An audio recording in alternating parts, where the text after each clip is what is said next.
आपको किरात अर्जुनीयम के शुरुआती तौर में ये बताया गया था। पहला श्लोक उसका कहता है कि श्रियः कुरूणाम अधिपस्य पालिनीं प्रजा सुवृत्तिम यमयुक्त वेदितुम सवर्णिलिंगी विदितः समायौ युधिष्ठिरद्वैत बने बनेचर।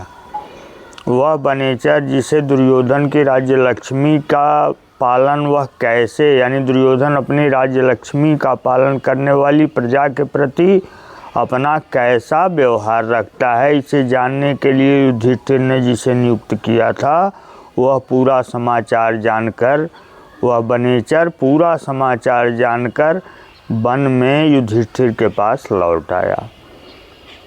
उसने आगे कहा, इसको केवल यह बताने के लिए हमने आपको बताया, इस श्लोक का उदाहरण दे दिया कि इसको जानते रहें कि एक बनेचर से युधिष्ठिर की बातचीत हो रही है। वह बनेचर कौन था और युधिष्ठिर से क्या क्या कह रहा था। तो अपने अगले क्रम में उसने कहा कि महाराज, विशंकमानः भवतः पराभवं नृपासनस्थोपि वनाधिवासिनः। नृपासन पर बैठा हुआ है और आप वनवासी हैं, फिर भी आप हारेंगे कि जीतेंगे, आपके पराभव यानी हार की शंका से वो इतना व्यथित है तो आप हार पाएंगे, आपको हरा पाएगा कि नहीं हरा पाएगा। इसलिए दुरोदर छद्म जिताम समीहते, जिस धरती को उसने दुरोदर छद्म से जीता था यानी जुए के छल से जीता था, नैन जेतुम जगतीम सुयोधन, उस धरती को अब वह न्याय से जीतना चाहता है। यह बनेचर ने दुर्योधन की पहली विशेषता में बताना शुरू किया था, जबकि उसने यही कहा कि ये जितनी चीज़ें हैं सब वो दिखाने के लिए कर रहा है, इसमें असलियत नाम की कोई चीज़ नहीं है।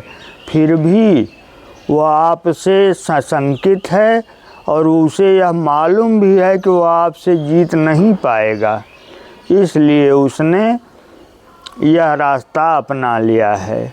इस श्लोक को आप लोग ध्यान से एक बार फिर से सुन लीजिए। विशंकमानः भवतः पराभवं नृपासनस्थोपि वनाधिवासिनः दुरोदर छद्मजितां समीहते नैन जेतुं जगतीं सुयोधनः।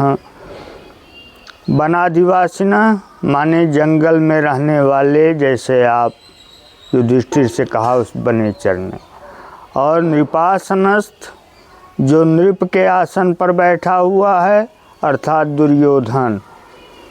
फिर भी पराभवम माने हार की विशंकमानः शंका लिए हुए, यानी उसे यह शंका है कि मैं सब तो कर रहा हूँ फिर भी युद्ध में पांडवों से जीतूंगा कि हारूंगा।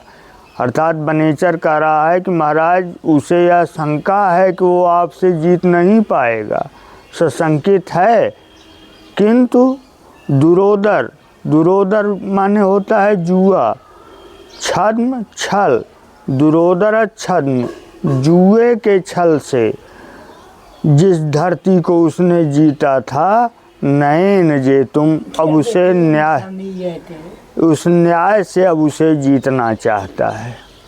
इसलिए महाराज वो अपने प्रजा में बहुत अच्छे ढंग से कार्य का संचालन कर रहा है। धन्यवाद। आज के लिए बस इतना ही।